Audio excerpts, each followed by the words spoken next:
بەناوی خودایی بەخشندەی میهرەبان، سوپاس و ستایش بۆ خوای گەورەی دانەری زەوی و ڕاگری ئاسمان. سەڵات و درود و ڕەحمەتی خوای گەورە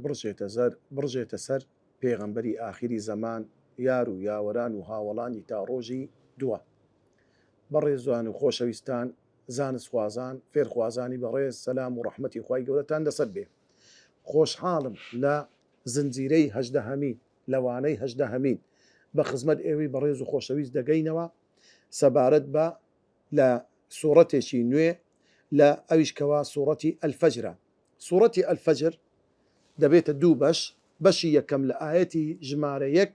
لە ئاەتی سەرەتا هەتا ئاەتی 16. سەرەتا پێناسەی سوورەتی ئەلفەجر. ناوی سوورەتی ئەلفەجرە وشەی ئەلفەجر واتە بەرەبەیان، یعنی پێش مەلا بانگدانی سبەینێ بە سەعاتێک ئەوە پێی دەوترێ، یعنی سەعاتێک کەمتر پێی دەوتر بەرەبەیان هەتا مەلای سبەینێ بانگ دەداتن دنیا تاریک و ڕۆن دەبی، ئەوە هەر ئەلفەجرە پێی دەوترێ فەجر. تاوان دوو جۆرە فەجریشەیە، فەجری صادق، فەجری کاذب. پێش کاتی هاتی نوێژی سبەینێ ئەوها شەپۆڵەیەک بە ئاسمانەکان دادێ، ئەوها شەپۆڵە دێتن، یعنی وەکو چۆن هەورێک بەری ئاسمان بگری بێتن، ئەوها سپیاتێک بەری ئاسمان دەگریتن لە ڕۆژهەڵاتەوە، ئەو سپیاتێ دێ. پێغەمبەری خوا دەفەرمێ صلی الله علیه وسلم ئەگەر ئەوەتان بینی ئەوە شەیتانەکان لە ئاسمانەکان دەسوڕێنەوە، کلچی خۆیان تێوەرەدەن. تەوان وەکو لە حەدیسەکە هاتیە دەفەرمێ سەر لە مسلمانەکان دەشێوێنن وا بزانن کە ئەوە کاتی نوێژی سبەینی بووە، بەڵام ئەوە فەجری کاذبە، ناڕاستەکەیە، ئاگدار بن. لە دوای ئەوە دنیا تەواو تاریک دەبتەوە، ئینجا وردە تەدریجی سپیاتی پیا دەبیت، عنی دنیا بەرەو ڕۆناچی دەچێتن، عنی دنیا مەیلە و یعنی بەرەو ڕۆناچی دەچی، ئەوە پێی دەوتێتە فەجری صادق، دەکا نوێژی سبەینێ و کاتی ئەوەیە کە ئینسان نوێژی سبەینێ بکە. ئەو کاتێ ئەگە بە ڕۆژی بۆ ئینسان دەبی لەو کاتەدا دەست لە خواردن و خواردنەوە هەڵ بگریتن و سەرجەیی لەگەر خێزانی خۆی نەکا هەتا بەرە ئێوارە. ئەوە فەجر معنای وشەی فەجر. ژمارەی ئاەتەکانی 30 ئاەتە، سوورەتێکە لە شاری مەکەی پیرۆز دابەزیوە، زنجیرەی لە ناو سوورەتەکانی قورئان، 89مین سوورەتی قورئانە، لە دوای سوورەتی ئەللەیل دابەزیە. دووەم تەوەری دووەم گرنگترین بابەتەکانی ئەو سوورەتە. خوای گەورە سوێن بە چەند کاتێک دەخوان نیشانەی گرنگی کاتە، یعنی لەو سوورەتەدا خوای گەورە سوێن دەخوا بە بەرەبەیان و سوێن دەخوا بە شەو، ئەوەش لەبەر گرنگی کاتە، بە تایبەت کە سوێن بە کاتێکی دیاری کراو دەخوا. خاڵی دووەم نمونە هێنانەوە بە چەند گەل و میلەتانی پێشوو. خوای گەورە باسی نمونە دێنێتەوە کاتێکەوە خەڵک پشتیان کرد لە دینی خوا، خوای گەورە نمونە دەیتەوە بە چەند گەلێکی زۆر بەهێزتر لە گەلی لە قەومی یان لە خەڵکی عەرەبەکانی مەککە، خوای گەورە لە ناوی بردن. کەواتە خوای گەورە نمونە دەیتەوە، ئاگادار بن ئەگەر ئێوەش پشت بکەن لە دینی خوا، خوای گەورە بە هەمان شێوەی وان لە ناوتە نەبات و تۆڵەتان لێ دەکاتەوە. خاڵی سێم سزا و تۆڵەی خوای گەورە بۆ هەموو ئەوانەی بەهۆی توانە و هێزیانەوە سەرگەردان و گومڕا دەبن، ئەوانەی فەخفەخە دەکەن، ئەوانەی لە خۆبایی دەبن بەهۆی هێز و دەسەڵاتەکەیان، ئەو هێز و دەسەڵاتی چەک و تەقەمەنی بی، هێز و دەسەڵاتی زانست و زانیاری بی، هێز و دەسەڵاتی پێشکەوتون و زانست و زانیاری بی، یان هێز و دەسەڵاتی ماڵ و دارایی بی، بە هەر شتێک بی ئیلا خوای گەورە ئەوانەی کە لە خۆبایی دەبن ئەمر و فەرمانی خوا دەستچێنن، خوای گەورە سوبحانەهو وەتەعالا هێز و توانای خۆیانی پێ نیشان دەدا و سزا و تۆڵەیان لێ دەکاتەوە. خاڵی چوارەم هۆکاری تاقیرکردنەوەی خوای گەورە بۆ مرۆڤ، لۆ خوای گەورە مرۆڤ تاقی دەکاتەوە کارەکەیمان لۆ باز دەکات. خاڵی پێنجەم باسی چەند سیفەتێکی بێباوەڕان دەکات لەو سوورەتەدا کە بێباوەڕان چەند سیفەتێکیان باز دەکاتن، و هەروەها خاڵی شەشەم نیشاندانی چەندیمەنێکی ڕۆژی دوایی. خاڵی هەفتەم باسی گیان کێشانی کەسانی بڕوادار و خواناس و دوا ڕۆژ و پلە و پایان دەکا کاتێک کە ئینسانێکی ئیماندار دەمری بە چ شێوازێک ڕوحیان دەردەچی، خوای گەورە چ ڕێزەکیان لێ دەنێ. تەوەری سێم پەیوەندی بە سوورەتی پێشوو. لە سوورەتی پێشوو کە سوورەتی ئەلغاشیە بوو، خوای گەورە باسی هەندێ لە ناز و نیعمەتەکانی خۆی کرد کە لە بەهەشت بۆ ئیماندارانی داناوە و باسی ئەرچی پێغەمبەری خوای کرد صلی الله عليه وسلم کە بریتیە لە بانگەوازی و هیچی تری لەسەر نییە. لەو سوورەتەدا خوای گەورە باسی چەند گەل و هۆزێک دەکا وەکو دڵدانەوەیەک لۆ پێغەمبەر صلی الله عليه وسلم و وەکو پشتیوانیکردنی پێغەمبەری خوا صلی الله عليه وسلم، یعنی ئەی پێغەمبەری خوا بەردەوام بە لەسەر دەعوە بانگەوازی و ئێش و کارە چاکەکەی خۆت، ئەگەر ئەوان ڕێگری لێ بکەن، ئەگەر ئەوان ڕۆژێک واز نەهێنن، خوای گەورە لە ناویان دەبا بە هەمان شێوەی قومی عاد و ثەمود و قومەکانی پێشوو و ئەو کەسانەی خواناس و دیندارن پاداشت و پلە و پایان لە دوا ڕۆژ زۆر بەرزە، زۆر ڕێز و نازیان هێلەکن خوای گەورە سوبحانەه وتەعالا. مانای وشەکان والشەفعی واتە بەجووت، یعنی سوێندم بەجووتەکان،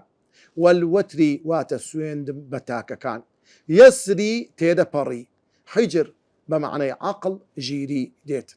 ئێڕەمە ناوی گەلێکە، ئێڕەم ناوی گەلێکە. جاب و سەخرە بەرد کوندەکەن دەبڕن، بیلواد دۆڵ شیو، ئەل ئەوتات واتە کۆڵەگەکان، فەسەبە بەسەریدا دەڕێژی، سەوتە قامچی یان سزا، لەبیل میرساد لە بۆسەدایە، فەقەدەرە لێی تەنگ دەکاتەوە. تەوەری پێنجەم مانا و تەفسیری ئاەتەکان. خوای گەورە سوبحانەه وتەعالا لەو سوورەتە پیرۆزەش سوێن دەخوا بە چەند مەخلووقێکی خۆی. یەک لەو شتانی خوای گەورە سوێندی پێدەخوا والفەجر، خوای گەورە سوێن دەخوا بە بەرەبەیان. تەوعەن کاتی بەرەبەیان کاتێکی زۆر پیرۆزە، ئەو کاتەیەکەوە لەو کاتە ناسک و هەستیارەدا خوای گەورە سوبحانەه وتەعالا دەفەرموێ وبالأسحار هم يستغفرون، کۆمەڵە خەڵکێکی دینداری خواناسی ئەهلی شەو نوێژ لەو کاتەدا لە کاتی سحور، لە کاتی بەرەبەیان، لە کاتی پێشمە لە بانگدانی سبەینێ ئەوان یەستەغفرون داوای تەوبە و ئیستیغفار دەکەن لە خوا، چونکە ئەو کاتە کاتێکە وەکو پێغەمبەری خوا دەفەرمێ صلی الله عليه وسلم ينزل ربنا إلى سماء الدنيا في كل ليلة في الثلث الليل الأخير. دەفەرمێ پێغەمبەری خوا صلی الله عليه وسلم هەموو شەوێکی کۆتایی شەو لە سێکی کۆتایی شەو خوای گەورە دادەبەزی بەرەو ئاسمانی دنیا. ئینجا خوای گەورە بانجی عەبد و بەندەکانی خۆی دەکا، دەفەرمێ هەل من مذنب فأغفر له، هەل من مذنب فأغفر له، کەسێک هەیە تاوانبار و گونەعبار بێتا من لێی خۆش بم و داوای تەوبەم لێ بکە لێی خۆش بم. هەل من تاب فأتوب عليه، کەسێک هەیە تەوبەی بکەوەتە تەوبەی لێ قبول بکەم. هەل من سائل فأعطيه، ئایا کەسەکەی پێویستێکی بی و داوام لێ بکە هەتا ئەم لە بۆی جێبەجێ بکەم. سبحان الله، داواکاری خوای گەورەیە لە ئێمە، بەڵام ئێمە لەو کاتدا لە پرخەی خەودای بەڕاستی جێی ئەسەفە. لۆیە ئین قورئان الفەجر کانە مەشهودا، نوێژی بەیانی لە ئەو کەسانەی لە ناو سەفی نوێژەکاندان لەو کاتەدا کانە مەشهودا، مەلائیکەتی ڕۆژ مەلائیکەتی شەو هەردووچیان بەیەکەوە چاکەی دەنووسن لە بۆ ئەو ئینسانە. کانە مەشهودا، مەلائیکەتەکە دوو مەلائیکەتی تاکە و خراپەی ڕۆژ و دوو مەلائیکەتی تاکە و خراپەی شەو هەردووچیان شایدی دەدەن، ئامادەن لەو کاتەدێکە ئەو ئینسانە نوێژی سبەینێ دەکا یان قورئانی تێدا دەخوێنیتن. بزانە کاتێکی زۆر پیرۆزە. دەجێڕنەوە دەڵێن، یان لە مفەسیرەکان دەڵێن کاتێک کوڕەکانی یاعقوب داوای لێخۆشبوونیان کرد لە چێ؟ لە یاعقوبی بابیان، وتیان بابە داوا لێ دەکەین لێمان خۆش بی، داوا بکە لە خوای گەورە لێمان خۆش بکە، دەیانزانی بابی پیاوەکی زۆر گەورەیە و پێغەمبەرە. باوکی وتی سەوفە ئەستەغفر لەکم، من لە دواییدا داوای لێخۆشبوون دەکەم لێتان لە خوای گەورە سوبحانەه وتەعالا بۆ ئێوە. دوایی دەڵێن زانایان دەڵێن کاتەکەی هێشتەوە حتا گەیشتە سێکی کۆتایی شەو، ئینجا داوای لێخۆشبوونی کرد لە خوای گەورە بۆ منداڵەکانی. هەروەکو ئیبراهیم پێغەمبەر بە باوکی گوت سەوفە ئەستەغفر لەکە ئین ڕەبی کانە بی حەفیە. لە دواییدا ئەویش دەڵێن ئەو کاتەی هەرگرتێ لە ئەو وەختی دیارە لە دینەکانی پێشش، والله ئاعلم وەڕای هەندێک لە زانایانی مفەسیرەکانە هەچەندە هەندێک لەنەوە تایبەتمەندیە بە ئومەتی پێغەمبەر صلی الله عليه وسلم. کەواتە فەجر کاتێکی زۆر پیرۆزە کە خوای گەورە سوێن دەخوا بە والفەجری، هەموو کاتێکی بەیانی دەگرتەوە. هەندێک مفسر دەفەرموون ڕەحمەتی خوایان لەسەربی دەڵێن لێرە کە خوای گەورە سوێن دەخوا بە ئەلفەجر واتە فەجری ڕۆژی عەرەفە. ئێستا ڕۆژی بەرەبەیانی ڕۆژی عەرەفە خوای گەورە سوێندی بەی خواردیە کە کاتی دەستپێکردنی گەورەترین ڕۆژی ساڵە. هەندێک دەڵێن نا والفەجری خوای گەورە سوێن دەخوا بە بەرەبەیانی ڕۆژی یەکەمی جەژن یەوم النەحر، ڕۆژی یەکەمی جەژنی قوربان خوای گەورە سوێنی پێدەخوا کە کاتێکی زۆر پیرۆزە کە حاجیەکان بەرەو ڕەجمی جەمەرات دەڕۆن. لەو کاتەدا حاجیەکان ڕۆژی عەرەفەیان بەڕێ کردیە خوای گەورە لە هەموو گوناحی هەمووی حاجیەکان خۆش بووە. والحاصل کەلیمەی ئەلفەجر سوێن خواردنی خوای گەورەیە کە ئەوەش گرنگی ئەوەمان لۆ بە دەردەخا کە کاتەکان زۆر گەورن لۆیە بەشتی چاک پڕی بکەنەوە. وەلەیالین عەشر و سوێن خوای گەورە دەخوا بەچی بەو دە ڕۆژە بەو دە شەوە. لێرە دەبزانە خوای گەورە کە سوێن دەخوا وەلەیالین عەشری ڕای بەهێز ئەوەیە ئەو دە ڕۆژانەی نۆمینەی حاجیانی کە پێدەوترێ خوای گەورە سوێندی بەدە شەوەکەی خواردیە. ڕۆژی یەکەمی مانجی حاجیان مانجی ذیلحیجە هەتە دەکاتە ڕۆژی یەکەمی جەژنی قوربان دەکە دە ڕۆژ بە شەوەکانی خواردیە، یعنی شەوی یەکەم شەوی دووەم هەتە دەکاتە شەوی دێم کەوا ڕۆژی یەکەمی جەژنی قوربانە کە ڕۆژێکی زۆر پیرۆزە کە پێغەمبەری خوا دەفەرمێ صلی الله عليه وسلم دەفەرمێ ئینە من ئەفضل ئەیامیکم یەوم النەحر، گەورەترین ڕۆژانی ساڵ ڕۆژی یەکەمی جەژنی قوربانە. دەفەرمێ ئەو ڕۆژە ڕۆژی یەوم القەڕ والفەڕ، ئەو ڕۆژەی حاجیەکان بە تەوژم بە لافاو بەرەو ڕەجمی شەیتان دێن، بەرەو لە عەرەفە کۆتایی دەین و بەرەو وردە شۆر دەبنەوە بەرەو ڕەجمی شەیتان و جێبەجێکردنی ئەو دروشم و مەراسیمی حەجی پیرۆز. لۆ شتێکی ڕۆژێکی زۆر گەورەیە. لەو ڕۆژەدا ئاژەڵ سەر دەبڕێ بە زۆر کەوا قوربانی دەکرێت. لۆی خوای گەورە دەفەرمێ فەصەلی لڕەبیکە وەنحەڕ، لەو کاتەدا نوێژی جەژنی قوربان بکەن و حەیوانیش ئاژەڵ و خوشتر سەر ببڕن لە پێناوی خوا وەکو قوربانی. و خوای گەورە سوێن دەخوا دەفەرموێ وەشەفعی وەلوەتر و سوێندم بە هەموو جووتێک بەگشتی هەموو ئەو شتانی جووتن وەتری و سوێن بە هەموو شتە تاکەن، یعنی خوای گەورە سوێندی بە هەموو مەخلوقاتەکانی خۆی خواردیە. هیچ تەگدیە لە نێر و مێ دروست ببی طبعا خوای گەورە بزانە هیچ تەگنیە لەو مەخلوقە ئیلا لە نێر و مێک دروست بووە. بزانە سبحان الذي خلق الأزواج كلها مما تنبت الأرض ومن أنفسهم ومما لا يعلمون. خوای گەورە دەفەرمێ سبحان الذي پاک و بێگەردی لە ئەو خوای کەوا خلق الأزواج كلها هەموو شتێکی لە نێر و مێک دروست کردیە. بزانە مما تنبت الأرض لەو گژ و جیا و دانەوێ لەو شتانەی لە عەردیشین دەبی هەمووی دەبی پیتاندن، هەمووی دەبی پیتاندن ڕووبدا تەلقیحی نێر و مێک ڕووبدا ئەو دەجیاکشین دەبیتن مما تنبت الأرض ومن أنفسهم هیچ منداڵێک لە دایک نابی بەبێ ئەوەی ژن و پیاوەک بگەنە یەکتر مەگەر ئەوەی بە عیسا پێغەمبەر بەبێ دایک لە ئەو معجزەی خوایە، ئادەم بەبێ دایک و باوک لە دایک بووە. ئەگەنە غەیری ئەوانە هەر هەمووی دەبی لە نێر و مێک لە دایک بیتن. بزانە ئەوە من ئەنفوسهم ومما لا يعلمون وەلەو شتانێک کە ئێستا ئێوە عیلمتان نەگەیشتێ حتا مادەی ئاسن لە نیوترۆن و پرۆترۆن دروست دەبیتن. بزانە ئەو دوو مادەیە ئاو لە دوو مادە یەک دەگریتن وانە کەواتە هەموو ئەو بوونەوەرێک کە خوا خەڵقی کردیە ئیلا لە دوو مادە پێکاتیە. ئەو دارێک کە ئێستا لە پێشمانە ئەسڵەکەی دارێک بووە، ئەو دارە تەلقیحەک ڕوویدایە ئەو جە لە پاشان لەو تەلقیحی ئەو دارە بوویتە دارەی زەبەلاحی گەورە و بڕایتەوە ئەو تەختەی پێشمانی لێ دروست بووە. اینجا پێدا بڕۆ حتا ئەخیری بڕۆ ئەو مادەی کە دەبینی ئێستا مادەچی پلاستیکە لە قیڕێک دروست بووە، مادەچی پلاستیکی قیڕێک بۆ شتێک بووە. ئاستی ئەوەی لە مادەک بووە ئاستەکەی ئەگە بگەڕێەوە لە مادەی پێکهاتەی دوو پێکهاتەیەکی گرتیە و بوویتە ئەو مادەیە. لۆیە کەواتە بزانە وەشەفعی سوێندم بە هەموو شتە جووتەکان وەلوەتری بە هەموو شتە تاکەکان. کەواتە تاک بزانە وتر ئەو شتانەی تاکە تشتێک تاکە. خوای گەورە خۆی پێغەمبەری خوا لە فەرمودەیەک دەفەرمێ إن الله وتر يحب الوتر فأوتروا يا أهل القرآن.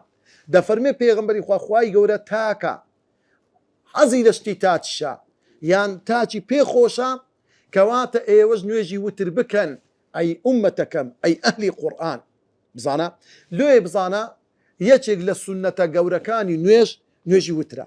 وا تاکە ئینسان دائیمەن نوێژی وتر بکە نوێژی وتر لە مەسەبی ئیمامی ئەبوو حەنیفە واجبە خوای گەورە بزانە سوێن دەخۆ بە شتە تاکان سونەتە ئینسان کاتێک شتێک دەخوا یعنی دنکەکە تاک بخوا تاک بخوا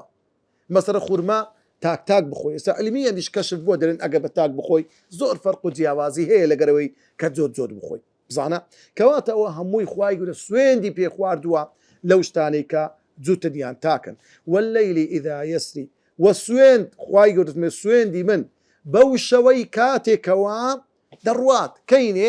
یعنی کاتی کۆتایی شەو بەرە بەیان دادێ وردە تاریکی شەو نامیدێ وردە ڕۆناچی دێ تاریکی شەو دەبا شەو وردە دەڕوا و ڕۆناچی دێ واللەیلی ئیذا یەسری یعنی سوێندم بەو شەوەی کەوا یەسری واتە دەڕوا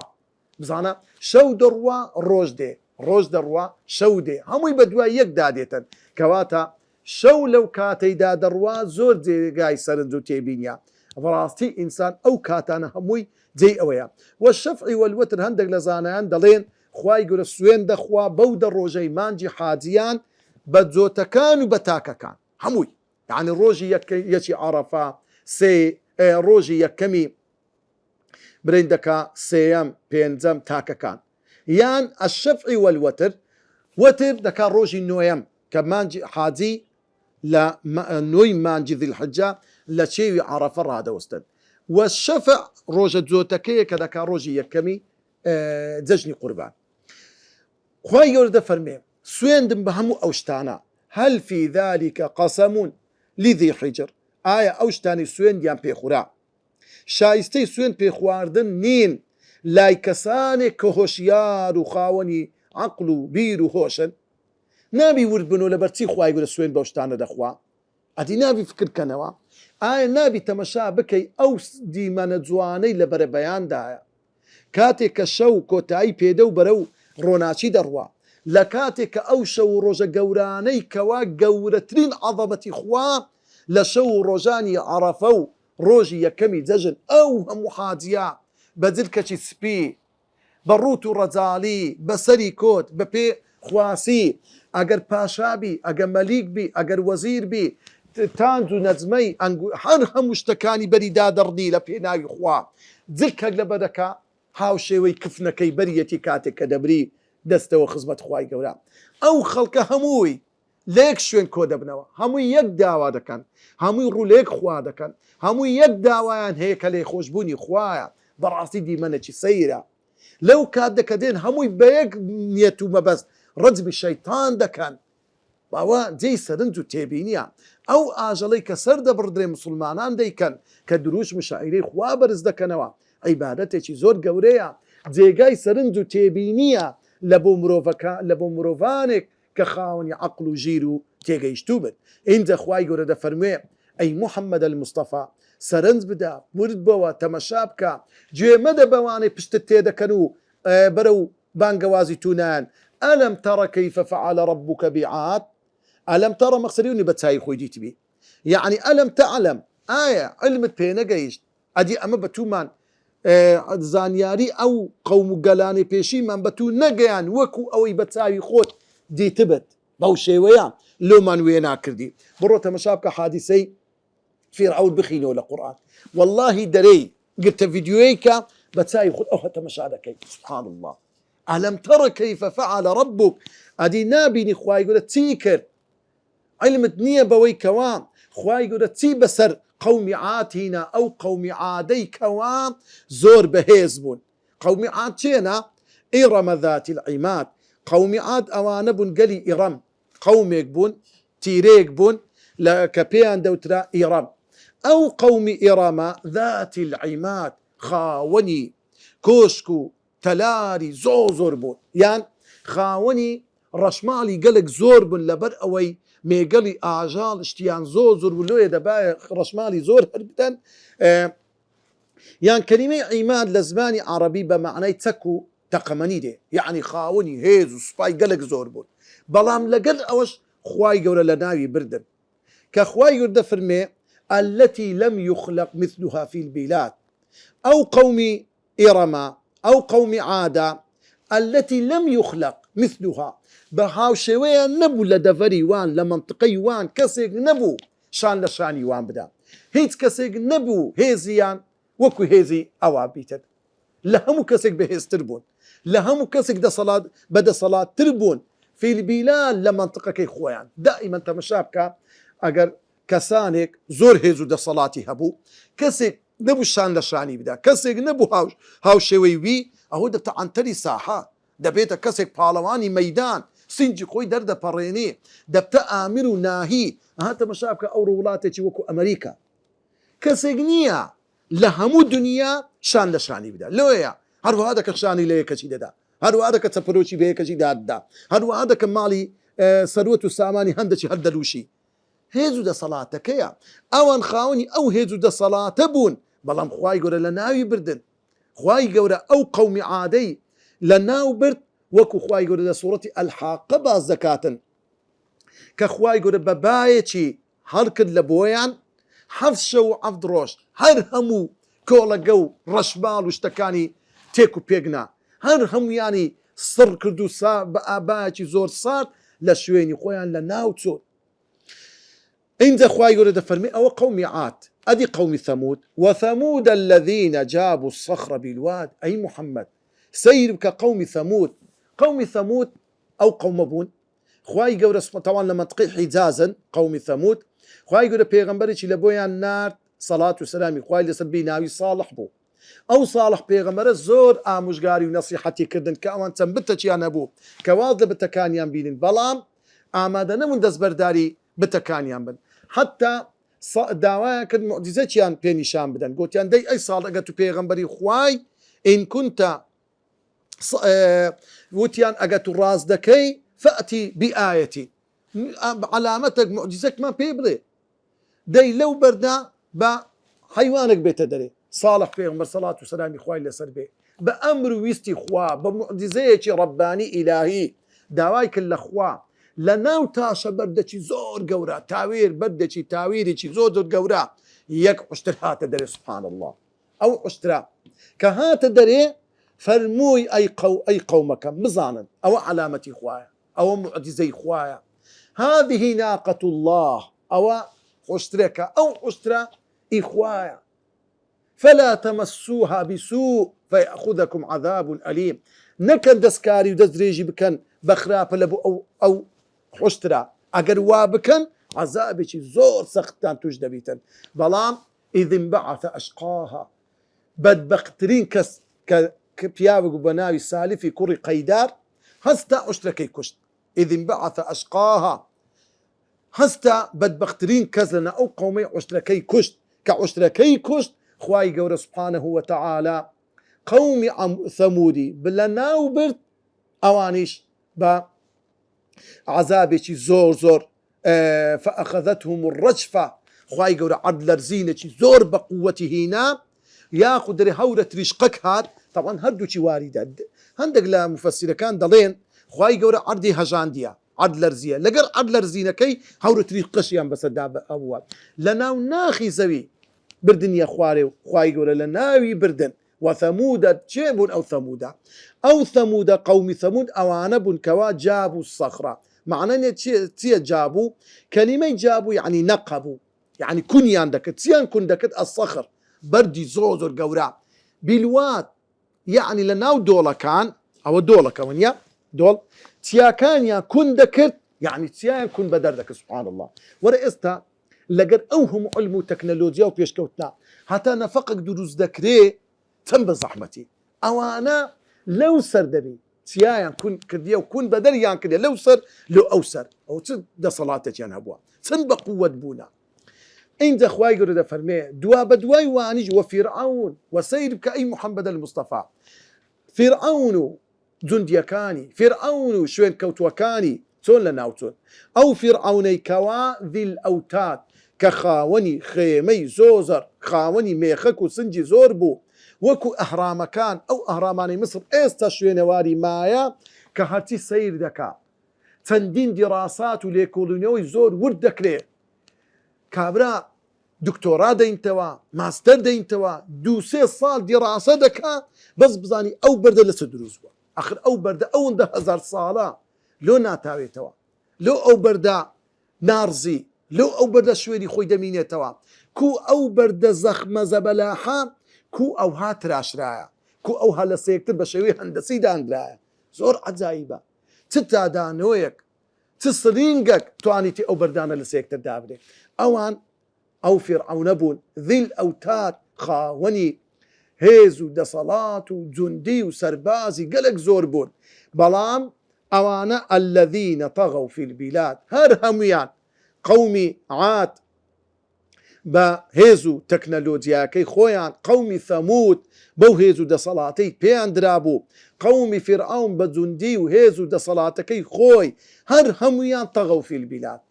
زیادە ڕەویان کرد سنووریان بەزان فی البلاد لە شوێنی دەسەڵاتی خۆیان لەو شوێنی تێیدا نیشتەجێ بوون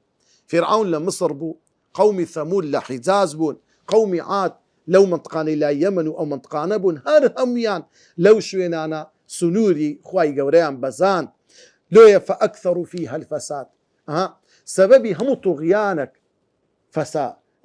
بەرهەمی هەموو توغیانێک فەسادی لێ دەکەوتەوە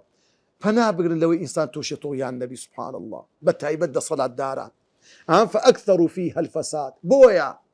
زۆر لە ناو وڵاتەکانی خۆیان فەسادیان بڵاو کردەوە فەسادی ماڵی فەسادی ئەخلاقی فەسادی عەقیدەی هەموو جۆرە فەسادێکیان بڵاو کردەوە سوبحان الله دینی خەڵکیان نەهێشت ئەخلاقی خەڵکیان نەهێشت هەر کاتێک دەسەڵاتداران پشتیان لە خوا کرد پشتیان لە دینی خوا کرد پشتیان لە پەیامی خوا کرد بەرەو توغیان چوون سوبحان الله میلەتیش دەفەوتێت ملتش بە فەساد دەچی ئەخلاق نامینێ دین دەکەوتە خەتەریات عەقیدە نامینێ ئەخلاق و ڕەوش دەکەوتە مەترسی هەموو شتێک دەکەوتە مەترسی سوبحان الله لۆیە ئینسان زۆر جار ئەمن و ئەمان ئەو ئەمن و ئەمانەیە دین و ئیمانەکەت لە ئەمن و ئەمان دابیت ئەمن و ئەمان ئەوەیە ئەخلاقی ماڵ و منداڵەکەت لە دڵنیابی لە ئەخلاقی ماڵ و منداڵ و خێزانەکەت ئینجا خوای گەورە دەفەرمێ بە سەبەبی ئەو هەموو فەساد و زوڵم و توغیانە فەصەب عەلەیهیم ڕەبوکە ئەی پێغەمبەری خوا فەصەب عەلەیهیم وەکو بارانی بەلێزمە خوای گەورە بەساریانی داڕژاند پەروەردیگارەکەی تو خوای تو سەوتە عەذاب کوک بە قامچیەک لە کەسێکی بدەیت 2-3 کەس ئەوها لە سێکتر قامچیەک برن دەبی یەکێک پێی دەکەوی یەکێک پێی دەکەوی یەک برن دەبیتن ئەوها لە سێکتر دای دەکتن ئەو کەسە ئاوا بەو شێوەیە خوای گەورە سوبحانەهو وەتەعالا عەذابی بەسەر داباراندن عەذاب بارانی کردن لە ناوی بردن هەمووی کردنە پەندی زەمانە ئینە ڕەبەکە لەبیلمیرساد ئەی پێغەمبەری خوا بزانە پەروەردیگاری تۆ لە چاوەڕوانیدایە لە بۆسەدایە بۆ هەموو کەسێک بۆ هەر چینێک ئەگەر لەنا ئومەتی توش بیتن ئەوەندەی عەذابی تێگڕایی بەسەر ئومەتی تو نایە بەڵام هەرچینێک هەر کۆمەڵک بە هەمان ڕێگای واندا بڕوە بەو شێوەیە خوای گەورە لە بۆسەدایە یان ئەوانەی کە لە دنیای بەو سزایە گەیشتن لە ڕۆژی قیامەتێش خوای گەورە لە چاوەڕوانیاندایە لە بۆسەدایە لەوەی کە بیان خاتە ناو ئاگری جەهەنەم ئەوە عەذابی دنیایە وەلەنوذیقەنەهم من العەذاب الأدنى دون العذاب الأكبر ئەوە عەذابی ئەدنایە عەذابی ئەکبەریش مایە کە عەذابی جەهەنەمە خوا پەنامە بدە خوای گەورە سوبحانەهو وەتەعالا بزانە لێرە دەفەرمێ فەئەمە الئینسان ئەو ئینسانە طەبیعەت و سروشتی وایە ئیذا ما ابتلاه ربه کاتێک کە خوای گەورە تاقی بکاتەوە بەشتی باش لۆیە لێرە بزانە ئیبتیلا درایتە پاڵ خوای گەورە چکە تاقیکردنەوە کەشتی باشە فەئەکرەمەهو خوای گەورە ڕێزی لێ بنێ بلەو ئینسانی وەنەعەمەهو چاکەی لەگەر بکا بەوەی دەوڵەمەندی بکە بەوەی ئیمانی بداتێ بەوەی سەحەت و عافیەتی پێ ببەخشی بەوەی ژن و منداڵی باشی پێ بدێ بەوەی علم و زانست و زانیاری زۆری پێ بدە لەو کاتەدا ئەو ئینسان دەرێ فەیەقول دەڵێ ڕەبی ئەکرەمەنی پەروەردیگاری من ڕێزی لە مننا چاکەی لەگەر کردم یعنی لەو کاتێکە خوای گەورە چاکەی لەگە دەکە لە بیریتی بەڵام لەو کاتێک تۆزێک تووشی ناخۆشی دێ خوای لە بیر دەکا ناشکری دەکا خوا پەنامە بدە و ئەمما ئیذا ما ابتلاه بوە کاتێک کە خوای گەورە تاقی بکات و بزان لێرە نارێ ڕەبوه لۆ چکە تاقیکردنەوەکە لە بۆ شتی خراپە نادرێتە پاڵ خوای گەورە فقدر عليه رزق تاقیکردنەوەی ئەو ئینسانە لەوەیە خوای گەورە ڕزقی لێ تەنگ دەکاتەوە ڕزقی لێ کەم دەکاتەوە ڕزقەکەی بەرتەنگ دەبی لەو کاتەدا ئەو ئینسانە دەرێ فەیەقول ڕەبی ئەهانن دەڵێ پەروەردیگاری من سوکایەتی پێم کردووە خوای گەورە ماڵم ناداتێ لەبەرەوەی قەدرم نییە زۆر بەداخەوە طبعا ئەو مەفهومە مەفهومی ئینسانی سەقەتە ئینسانی ئیماندار فەخر بە فەقیری خۆی دەکات ئینسانی ئیماندار کاتێک کە فەقیرە سەبری لەسەر دەگریت زاین پاداشتەچی لەسەر وەردەگرتەوە و کاتێک کە خوا نیعمەتەشی لەگە دەکات شکرانەی نیعمەتی خوا دەکاتن نەک لە کاتی هەبوونی خوا بناسی لە کاتی فەقیریش لە کاتی دەورەمەندە پشت لە خوا بکە لەو کاتێ فەقیرە ڕوو لە خوا بکە نا یان لە کاتی فەقیری برێ وەڵام من نوێژەی لۆ چێ بکەم نەعوذ بالله وانیا لەو کاتی هەیبی برێ من نوێژێ دەکەم یان تاعەت و عیبادەتی خوا دەکەم شتەوەری شەشەم سوود و پەندەکانی ئەو چەند ئاەتە پیرۆزە هەرچی دروستکراوی خوای گەورە هەیە نیشانە و بەڵگەیە لەسەر هێز و دەسەڵات و گەورەی خوای گەورە بۆیە خوای گەورە سوبحانە سوێندی پێ خواردیە بۆ خوای گەورەش ڕەوا و دروستە سوێن بە مەخلوقاتی خۆی بخوا بەڵام بۆ ئێمەی مرۆڤ بە هیچ شێوەیەک دروست نییە بەجگە لە خوای گەورە سوێن بخۆین دووەم کاتەکان پیرۆز و گرنگ و گەورەن بەڵام هەندێک کات لە هەندێک کات پیرۆزتر و گرنگتر و گەورەترە بۆیە تەمەشا بکە خوای گەورە سوێن بە بەرەبەیان دەخوا کە والفەجر خوای گەورە سوێن بە بەیانی دەخوا والصبح إذا أسفر خوای گەورە سوێن بە کاتی تاریک و ڕۆن دەخوا کەوا والصبح إذا أسفر وخوای گەورە باز سوێن دەخوا بە کاتی چێشتەنگاو والضحى خوای گەورە سوێن دەخوا بە کاتی عصر والعصری خوای گەورە سوێن دەخوا بە کاتی مغرب کاتێک کە ڕۆژ ئاودی